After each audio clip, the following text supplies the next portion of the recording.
तारिका phone क्यों नहीं उठा रही? तारिका प्लीज फोन उठाओ। डॉक्टर सालुंखे को फोन करता हूं।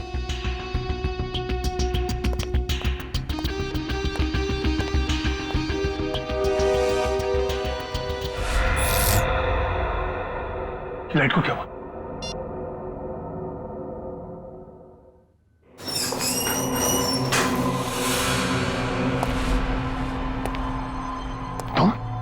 तुम यहाँ क्या कर रहे हो?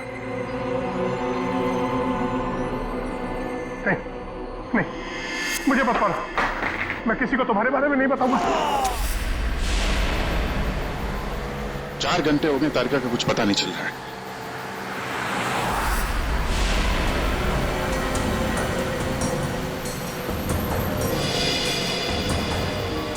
सर, तारिका का मोबाइल आसपास ही दिखाई दे रहा है।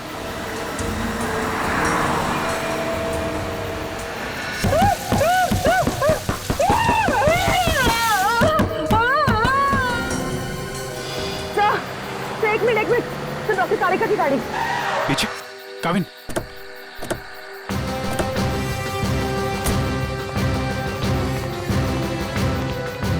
तारिका, तारिका,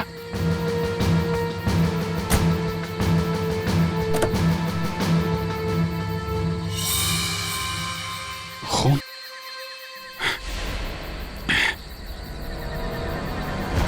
कुछ हुआ है? तारिका को खून है यहाँ पे। डॉक्टर जगन, डॉक्टर जगन, अरे कुछ देर पहले फोन किया था, अब अंधेरा गया कहाँ ये? देखो जरा, लाइट लगा।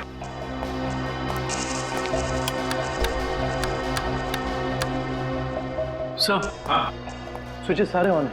लगता है मेन स्विच ऑफ है। मेन स्विच ऑफ है? कमाल है।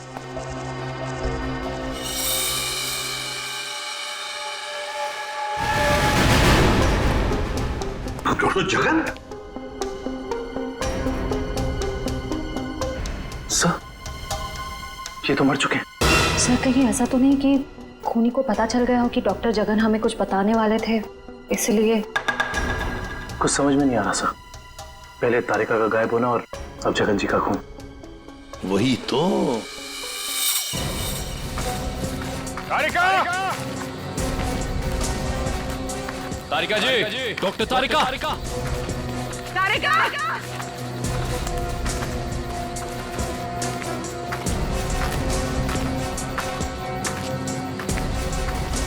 तारिका,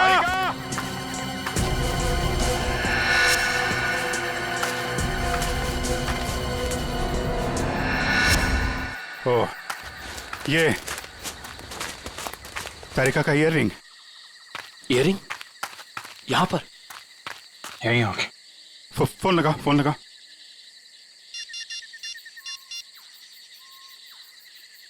सर, घंटी जा रही है सर।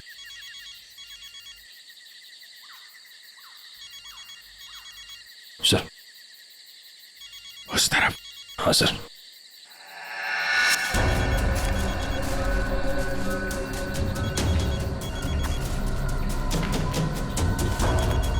सर, घंटी की आवाज काफी धीमी आ रही है।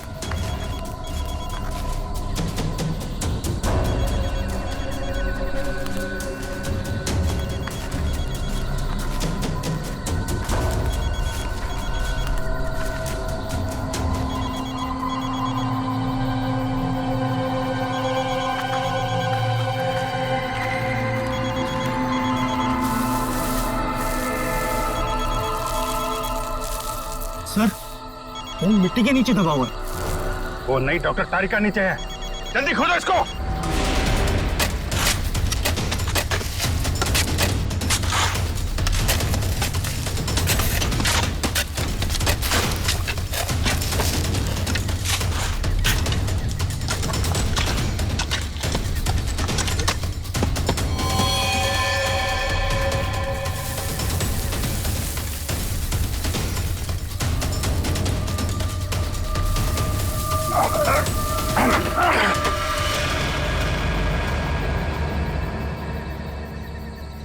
तारिका, तारिका!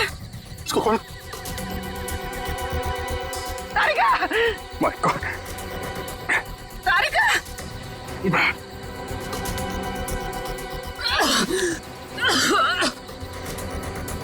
तारिका तुम ठीक हो? हाँ? हाँ? कैसे हुआ ये है? किसने किया? कौन थे वो लोग? रिपोर्ट्स थे, लैब जा रही थी।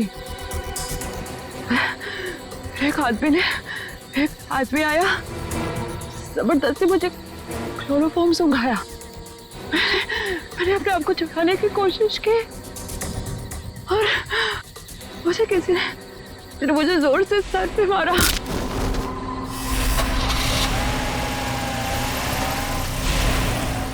तो ये सब उन लोगों ने उस केस की रिपोर्ट्स के लिए किया है। इस केस ने हमें 3 दिन से उलझा रखा है। समंदर के अंदर बहता हुआ वो लकड़ी का टुकड़ा और उसके साथ वो आदमी की खोपड़ी। लगता है कोई बड़ी मछली फंसी है जाल में। खींच खींच, अरे ये तो कोई लकड़ी का टुकड़ा फंसा हुआ है जाल में। खींच, अरे जल्दी निकाल, नहीं तो जाल फट जाएगा। खींच।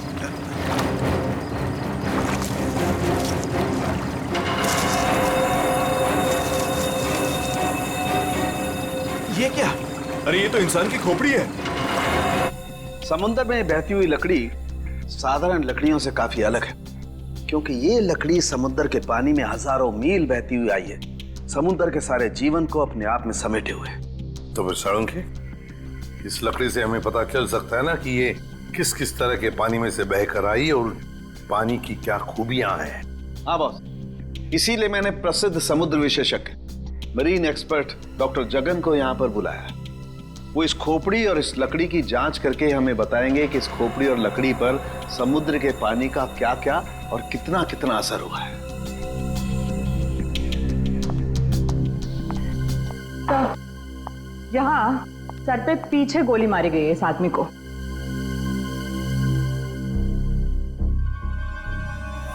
ये देखो बॉस, इस सुराग को देख करके लगता है काफी नजदीक से गोली मारी गई है। साळुंखे, क्या तू बता सकता है ये खोपड़ी कितने समय तक समुद्र में थी? बस ये जो काई हमें इस लकड़ी पर से मिली है, हाँ। ऐसी ही काई इस खोपड़ी की आंखों के चारों तरफ और आसपास भी है। ये काई हमें बताती है कि ये लकड़ी और ये खोपड़ी काफी बरसों से समुद्र में अपना डेरा जमाए हुए थी। फिर तो साळुंखे साहब ये भी पता चल जाएगा कि ये खोपड़ी समंदर के किस भाग में थी, और साथ ही साथ पक्के तौर पे ये भी पता चल जाएगा कि कितने समय तक थी। हाँ, पता चल सकता है। तारिका, एक काम करो, इस खोपड़ी पर से जितने भी बैक्टीरियाज मिले उनका अच्छी तरह से एनालिसिस करो, इससे उनकी उम्र का पता लगेगा और बाद में हम इस खोपड़ी का रिकंस्ट्रक्शन करेंगे।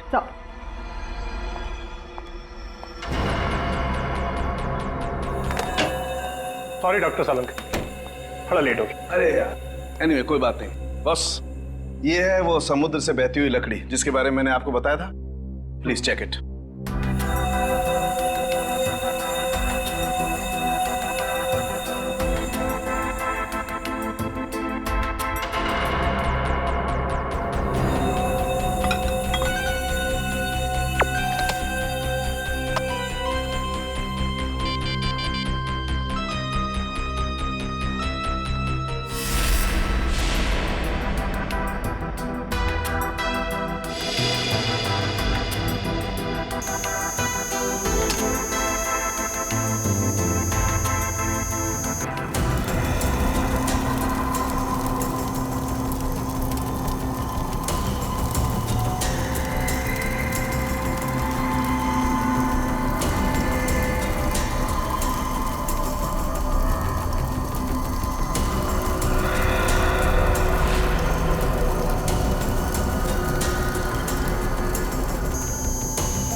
अरे वाह सर, लकड़ी में से तेल निकलने लगा। इसका मतलब ये है कि ये लकड़ी समुद्र के उस हिस्से में थी जहां बहुत सारा तेल बिखरा हुआ था और उसी में से कुछ तेल इस लकड़ी ने सोख लिया। सर, पानी में इतना तेल के लकड़ी में सोख लिया कैसे? कई बार ऐसा होता है ना कि कोई तेल से भरा हुआ जहाज अगर समुद्र में डूब जाए तो उस जगह समुद्र में तेल ही तेल हो जाएगा। शायद वैसा ही हुआ होगा। अब मैं ये लकड़ी जलाता हूँ। वो क्यों? दरअसल इस लकड़ी को जलाने से जो अलग अलग तरह की लपटें उठेंगी, उससे हमें समुद्र के अलग अलग हिस्सों में मिलने वाले रसायनों के बारे में पता चलेगा। हम उन रसायनों की फोटोग्राफ लैब को भेज देंगे। लैब हमें बताएगी कि ये लकड़ी कहां कहां से तैरती हुई यहां पहुंची, और अगर उन्हीं में से कोई रसायन खोपड़ी पर लगा हुआ मिला तो हमें यह भी पता चल जाएगा कि ये क्राइम कहां हुआ है।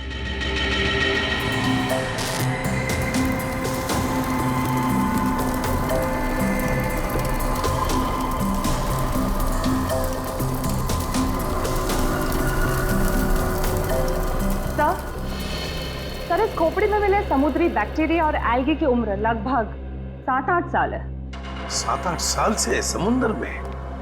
तो इसका एक ही मतलब है कि ये खोपड़ी जिस आदमी की है उसकी मौत समुद्र में 2005 में हुई है। 2005। उन रिपोर्ट से हमें पता चल सकता था वो खोपड़ी कहाँ थी, कहाँ से बह के आई थी। कोई तो है लेकिन जो ये नहीं चाहता कि सीआईडी इस केस की तह तक पहुंचे। किसी के चाहने या ना चाहने से सीआईडी नहीं रुकती।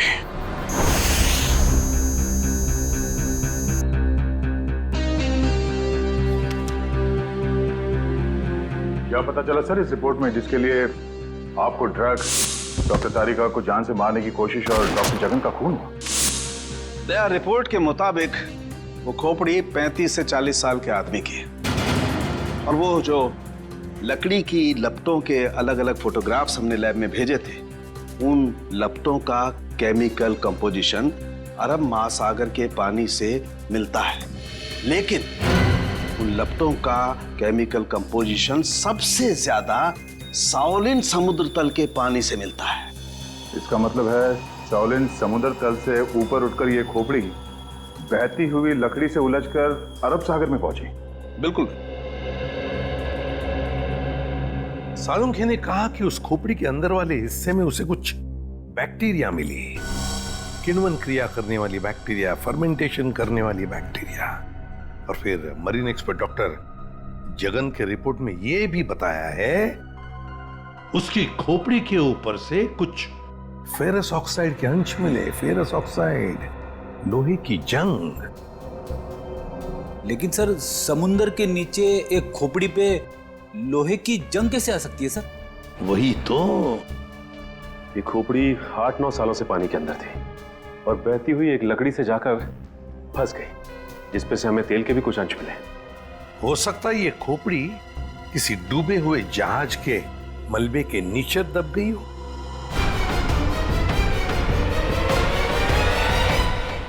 डूबा हुआ जहाज, पता लगाना पड़ेगा पिछले 7-8 सालों में उस समुद्री हिस्से में कोई जहाज डूबा था क्या। सर, ये है 1955 में सॉली बैकवाटर्स ऑफ अरेबियन सी में डूबी हुई शिप, जिसका नाम था मून बोट 15Y। ये शिप मुंबई में होने वाली एक विशाल प्रदर्शनी के लिए कुछ कीमती धरोहर, स्मारक, कुछ पुरानी पंडुलिपियां, स्क्रोल्स लेकर आ रही थी, और कुछ तकनीकी गड़बड़ी की वजह से डूब गई। जून 2005, करीबन 50 साल बाद हमारे सेंटर ने इस शिप की जांच का प्रोग्राम बनाया। फिर क्या हुआ? जांच सफल हुई?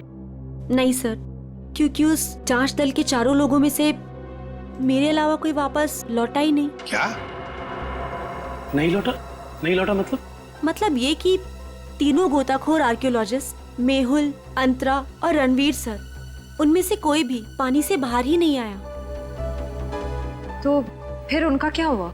हमने उनको तलाशने की बहुत कोशिश की, पर तीनों का कुछ पता नहीं चला। सिर्फ मैं ही वापस आ पाई, शायद इसलिए क्योंकि मैं उनके साथ पानी में गई ही नहीं थी। तो उस वक्त आप कहाँ थे? मैं पानी के ऊपर बोट पे ही थी। एक मिनट, वैसे आप कौन है? सब, मैं डॉक्टर शिखा, मैं उस टीम की सबसे जूनियर मेंबर थी। काफी देर तक जब उनमें से कोई बाहर नहीं आया तो मैंने सेंटर इन्फॉर्म किया। यहाँ से एक रिसर्च टीम वहां पहुंची और शिप का जो भी सामान था उन्होंने निकाल लिया। काफी दिनों तक उन सब की खोज भी की, पर उन सब का कुछ पता ही नहीं चला। ठीक है डॉक्टर नैना, इस जहाज पर का जो भी सामान आपके पास है, जो भी सामान, वो सब हम हमारे ब्यूरो ले जाना चाहते हैं जांच करने के लिए। जी सर। 1 सेकेंड। हेलो जोजो, ऑफिस में आओ जल्दी। जोजो कौन? सर इन्वेंट्री का इंचार्ज है, जो भी सामान हमारे पास आता है उसका रिकॉर्ड्स वो ही रखता है।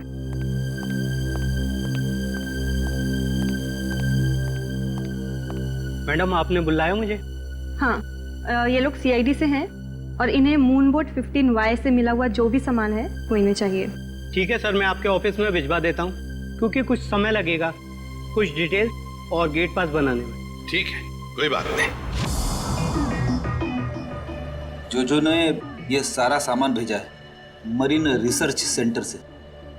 और तुम इन सारे सामानों को लिस्ट से मैच करके देख रहे हो? हाँ सर, और रणवीर, अंतरा और मेहुल, उन सब की फोटो भी भेजी है ईमेल पे, और उनके रिकॉर्ड्स भी। मयूर वही चेक कर रहा है। गुड, काम करो फ्रेडी, तुम्हारा ये सब लिस्ट चेक होने के बाद में ये सारा का सारा सामान फोरेंसिक लैब में भेज दो। Yes sir.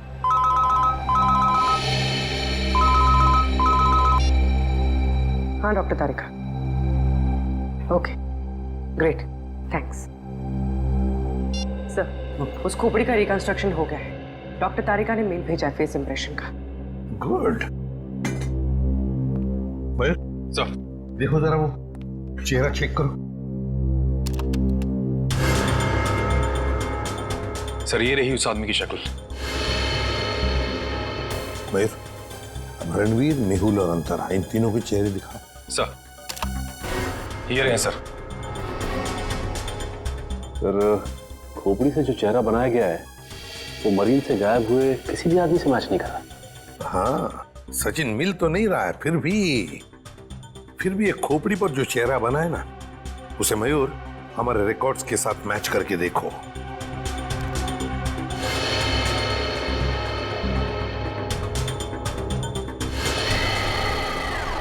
सर ये तो नामी जादूगर सम्राट है जो 2005 में गायब हो गया। क्या सम्राट सर इस दुनिया में नहीं रहे? और हम ये जानते हैं कि आपके सम्राट सर की मौत 2005 में हो गई थी। 2005 जून से तो गायब हो गए थे वो। 2005 में आप लोग थे सम्राट के साथ? हमने तभी ज्वाइन किया था और हम उनके असिस्टेंट थे। ओके, तो उनके गायब होने से पहले की कोई खास बात आपको याद है? हाँ सर, उस वक्त वो ताले और जंजीर बना रहे थे, जिसका हमारा जादू के शो में भी कोई काम नहीं था। मैं आपको उसकी फाइल दिखाता हूँ। राज, सम्राट सर की वो ताले वाली फाइल ले आना। ताले और जंजीर बना रहे थे? जी सर। हाँ सर, मैंने उनसे एक बार ये पूछा भी था कि ये क्या है। बोल रहे थे किसी खजाने की चाबी है, जिससे वो बहुत जल्दी अमीर हो जाएंगे और उनके सारे कर्ज खत्म हो जाएंगे। सर ये देखिए फाइल।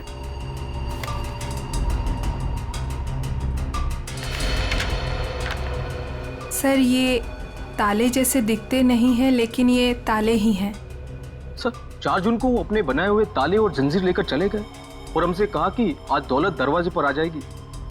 लेकिन सर उस दिन के बाद वो कभी वापस ही नहीं लौटे। तुम लोगों ने पता करने की कोशिश नहीं की? सर की थी, वो अपने पास कभी फोन भी नहीं रखते थे, कोई परिवार भी नहीं था उनका। हमने पुलिस में भी रिपोर्ट की थी, मगर कुछ पता नहीं चला सर।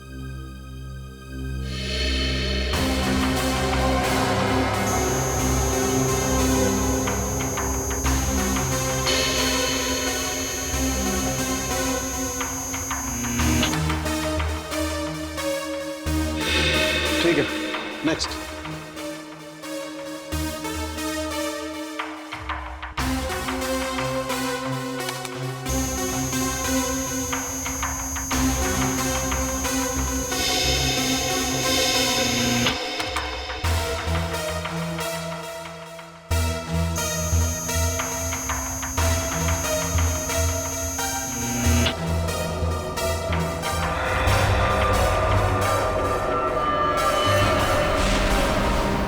ये कैसे हो सकता है? फिर से स्कैन करते हैं।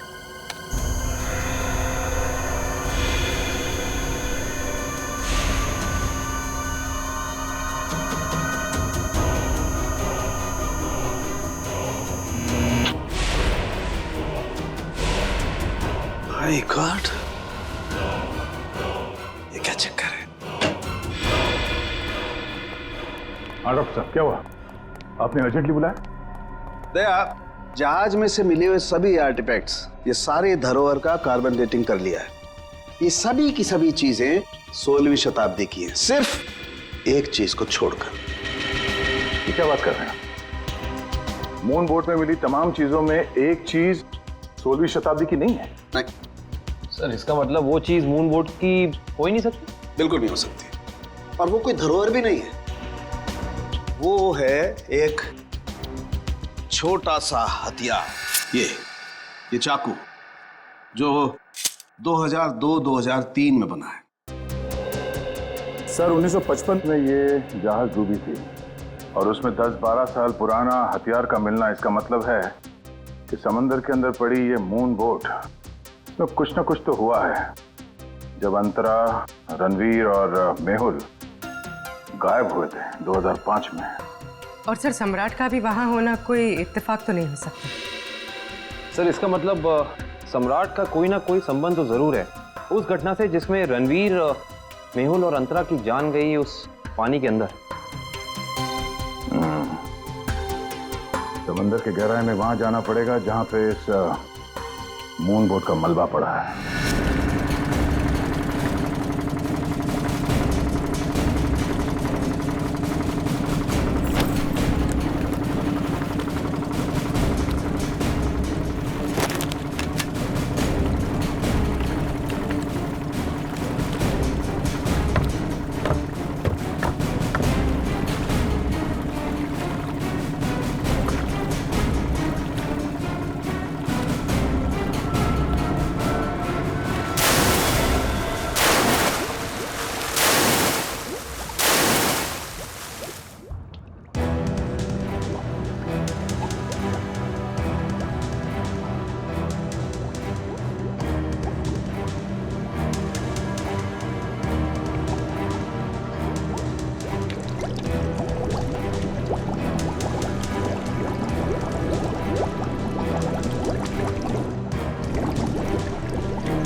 ये जो दोनों कंकाल आप लोगों को बाद में मिले हैं ना, इनमें से ये कंकाल मेहुल का है और ये अंतरा का है। और ये खोपड़ी जो सबसे पहले मिली थी, ये कंकाल सम्राट का है। तो फिर रणवीर कहाँ गायब हो गया? अगर मेहुल, अंतरा और रणवीर पानी से वापस नहीं आए तो रणवीर कहाँ गया? उसकी तो लाश भी नहीं मिली हमें। सर कहीं ये सारा चक्कर रणवीर का तो नहीं? हो सकता है काबिल। सर फिर सम्राट का क्या लेना देना इन तीनों से? यही तो पता लगाना है पूर्वी कि किसके कहने पे सम्राट वहां गया था, क्योंकि उसका बनाया हुआ लॉक मून बोट की कंपार्टमेंट में लगा हुआ था, जो 2005 में बना था, और उसके बाद से वो गायब था। सर फिर तो शिखा से दोबारा पूछताछ करनी पड़ेगी। वो अकेली वापस लौट कर आई थी, वो भी जिंदा।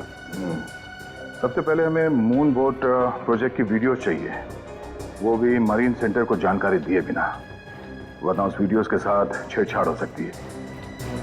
और ये टेप आज रात ही चाहिए।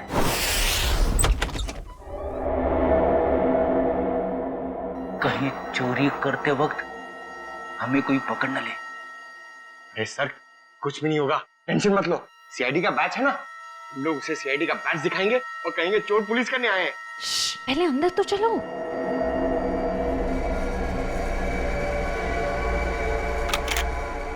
सर अंदर आर्काइव्स रूम में से कोई आवाज आ रही है। आप लोग जाओ, मैं आता हूँ। सुन, मरेंगे तो साथ में मरेंगे। आपको जाना। सर वो देखिए, वहां पर कोई है।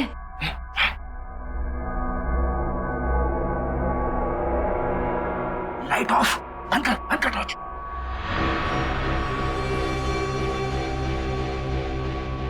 हमसे पहले कोई चोर आ गया टेप चुराने के लिए। एसीपी साहब ने हमसे कहा नहीं कि उन्होंने किसी और को भी टेप चुराने के लिए बोला है।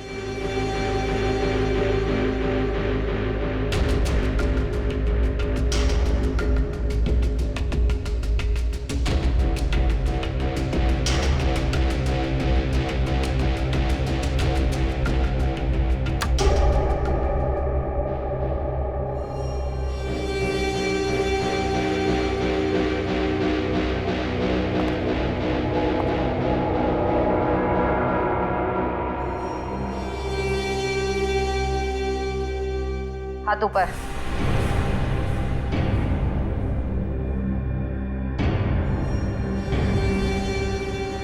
कौन हो तुम? नकाब उतारो।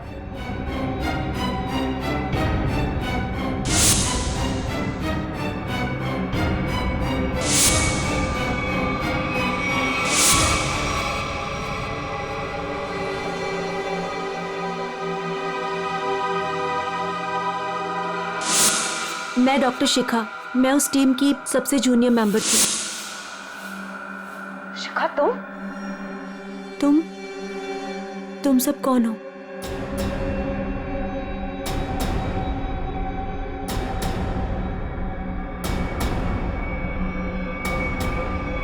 सीआईडी?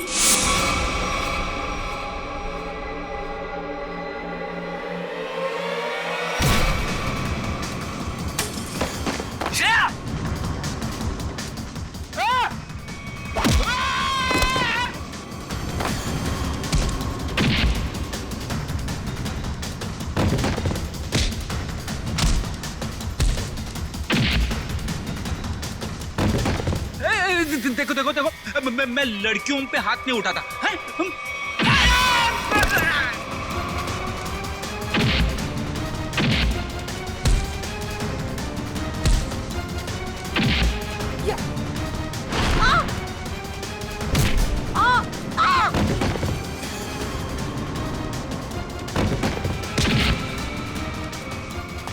देख, नारी शक्ति लय भारी, लेकिन मेरी माँ अब भागना मत। नहीं, हाँ, वो तो रुक जाओ। शिखा तुम इतनी रात के तुम यहाँ क्या कर रही हो?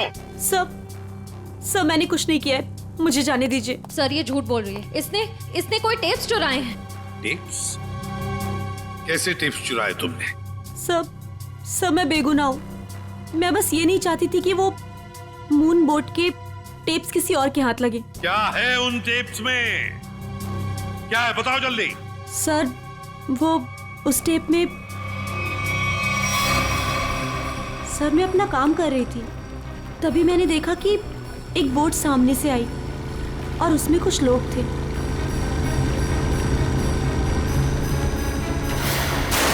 सर कुछ समय के बाद उन लोगों में से एक आदमी पानी में चला गया और फिर थोड़ी ही देर के बाद वो ऊपर आ गया।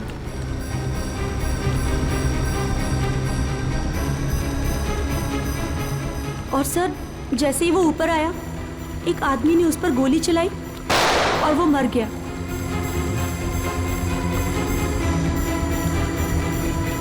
और फिर सर कुछ समय के बाद वो दोनों भी पानी के अंदर चले गए।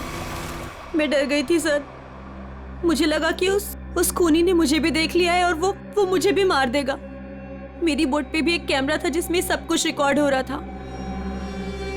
उसी रिकॉर्डिंग के टेप्स लेने आई थी सर। सर इसका मतलब इसने सम्राट का खून होते देखा था, क्योंकि उसी के सर में गोली लगी थी। तुम ये टेप्स पहले भी तो चुरा सकती थी ना, फिर आज ही चोरी करने का क्यों सोचा तुमने? उस वक्त सभी को ये लगा कि ये एक हादसा है, ऐसे में वो टेप कौन देखता। मुझे क्या पता था कि इतने सालों बाद सीआईडी उस दबे हुए केस की फिर से छानबीन करेगी। बहुत बड़ी गलती की तुमने शिखा, जुर्म को छुपाने की।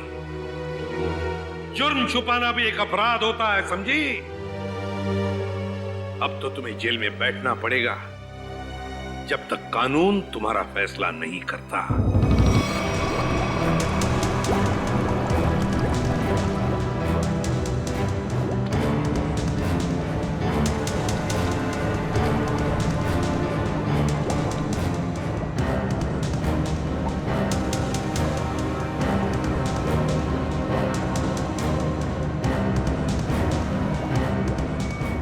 एक मिनट पॉज करो। सचिन, जो सामान हमारे पास मरीन सेंटर ने भेजा था उस डूबे हुए जहाज पर जो था वो, उसमें ये मेटल बॉक्स नहीं था, ये संदूक। हाँ सर, ना तो ये बॉक्स लिफ्ट में था और ना ही मरीन रिसर्च सेंटर से आया है। सर कहीं ऐसा तो नहीं कि ये मरीन सेंटर वाले ये बॉक्स छिपा रहे हैं हमसे? ये भी तो हो सकता है सचिन कि ये बॉक्स मरीन रिसर्च सेंटर तक पहुंचा ही नहीं। सब फिर ये बॉक्स गया कहाँ और इसके अंदर था क्या? हो सकता है पूर्वी कि कीमती सामान हो इसमें, और ये सारा सामान 1955 में महाराष्ट्र के एक म्यूजियम में आने वाला था। म्यूजियम में? तो कहीं ये खून इस संदूक की वजह से तो नहीं हुए? पता लगाना पड़ेगा म्यूजियम से क्या था इस संदूक में। मुझे 1955 के कार्गो शिप्स की फाइल्स चाहिए।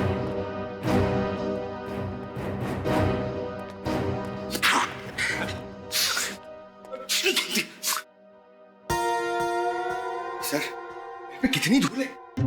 यहाँ पे साफ सफाई करने की सख्त मनाही है। चीख फैलाओ अभियान की पूरी तैयारी कर रखी है यहाँ पे।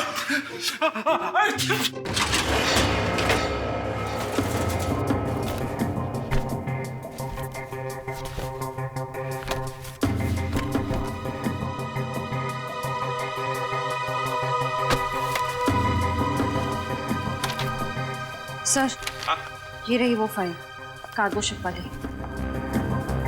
ये देखिए।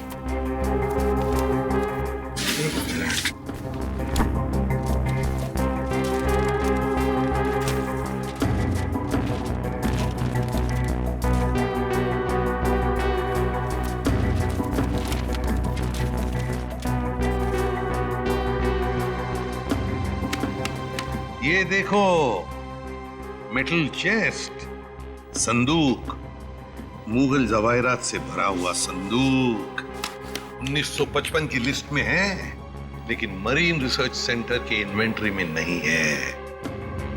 संदूक किसी ने पानी के अंदर से ही गायब कर दी। सर ये काम कौन कर सकता है? श्रेया, ये काम तो वही कर सकता है जो मरा नहीं। सर पानी में तो सम्राट, अंतरा, मेहुल और रणवीर गए थे। और सर इनमें से 3 के कंकाल तो मिल चुके हैं। सर हो सकता है कि रणवीर भी मर गया हो और उसकी लाश मछलियों ने खा ली हो, या फिर पानी की बहाव से उसकी लाश कहीं दूर बह गई हो। पंकज मान लिया कि ऐसा ही हुआ होगा, मगर संदूक का क्या? क्या वो जवाहिरात से भरा हुआ संदूक गायब हो गई? जरा सोचो, सम्राट, मेहुल, अंतरा, ये तीनों के तीनों उस जहाज में कैद थे। उनके कंकाल तो हमें मिल गए, मगर रणवीर का कुछ भी नहीं मिला। इतना सा निशान तक नहीं मिला रणवीर का। इसका मतलब है कुछ न कुछ तो करके रणवीर वहां से गायब हो गया उस संदूक के साथ। सब किया हुआ रणवीर का ही है। पर सर, अब तक तो सब ये समझते थे कि रणवीर मर चुका है। अगर वो जिंदा है भी तो हम उस तक पहुंचेंगे कैसे? और एक बात ये भी है सर कि रणवीर ने उस सोने को वैसे ही बेचने की गलती नहीं की होगी, वरना अब तक पकड़ा जाता। बिल्कुल, तो बस पता लगाना पड़ेगा 2005 के दरमियान ऐसे कितने जौहरी थे जो जवाहिरात, सोना चांदी गलाने का धंधा करते थे। ये रणवीर जरूर उन्हीं में से किसी एक के पास गया होगा। तो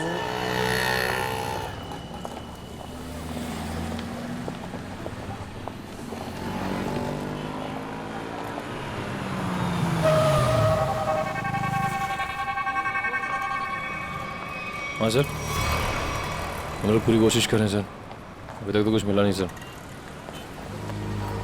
आप कुछ पता चला सर? हम लोग यहाँ पता कर रहे हैं सर, अगर आप कुछ पता चला तो हम आपको बताते हैं सर।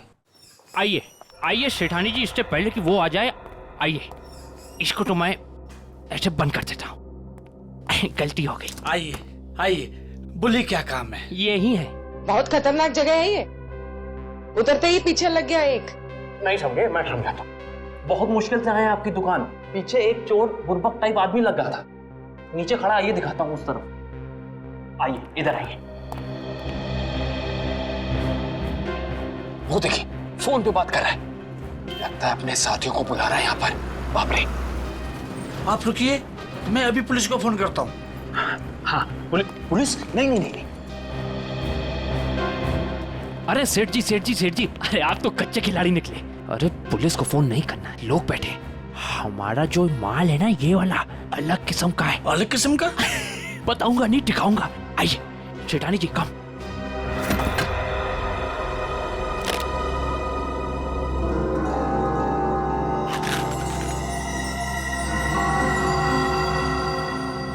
कैसा लगा? एकदम सही जगह पर आए आप। कहाँ से हाथ मारा है? फालतू सवाल बड़े कर रहे हैं आप। माल देखिए, आम खाइए, पेड़ मत गिनिए।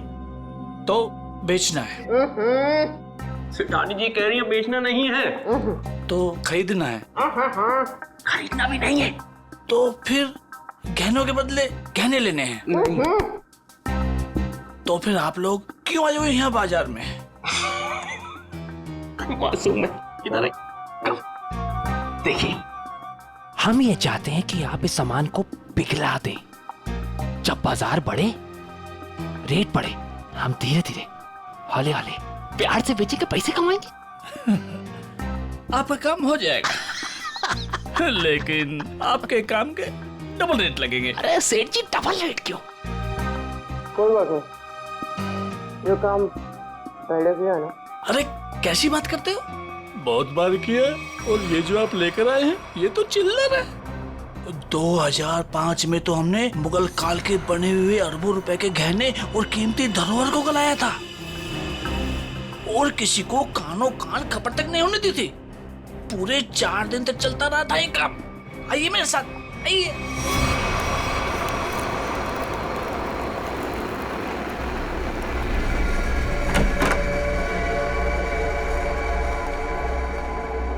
अरे चुन्नू, अरे सेठ लोगों का कुछ माल है, गलाना है इसको।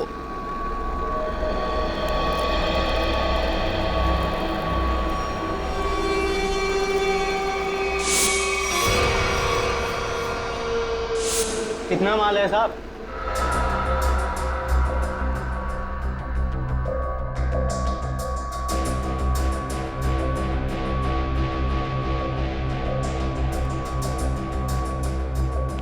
जोजो, तुम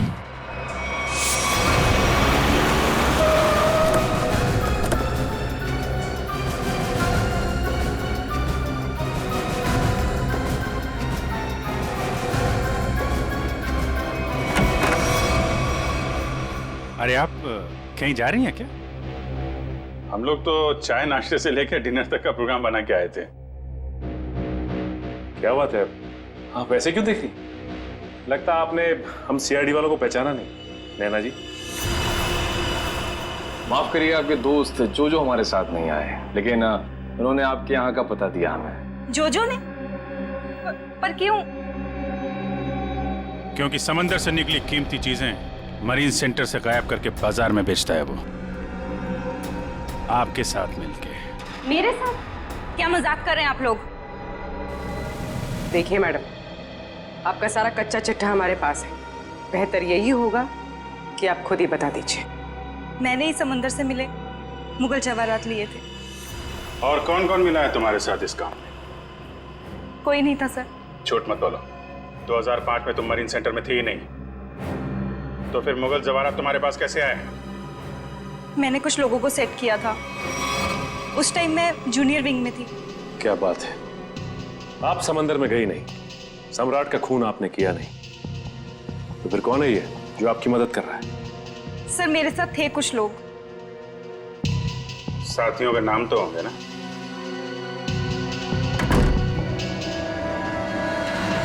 कौन है अंदर?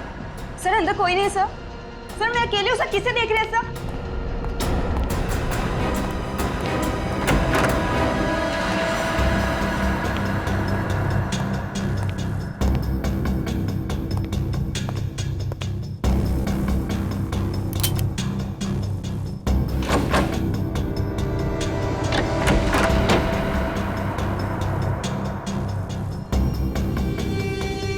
कौन है? बाहर आ जाओ, बाहर आओ चुपचाप।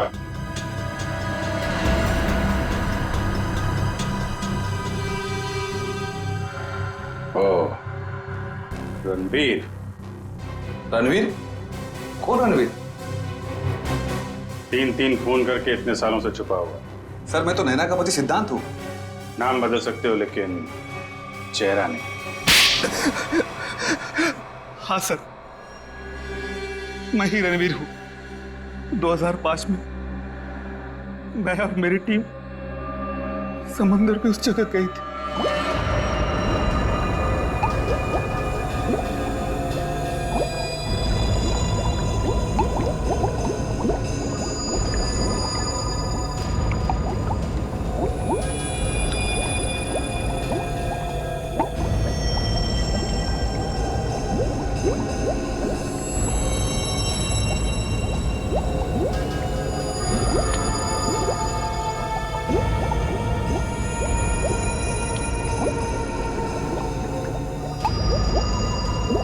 उस चेस्ट के बारे में सिर्फ मैं जानता था और कोई नहीं, इसलिए मैंने सम्राट के साथ मिलकर एक प्लान बनाया।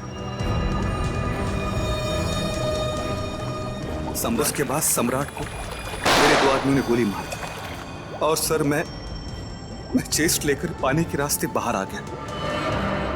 सच्चाई को सामने आने में देर लग सकती है, लेकिन सच्चाई कभी छुपती नहीं।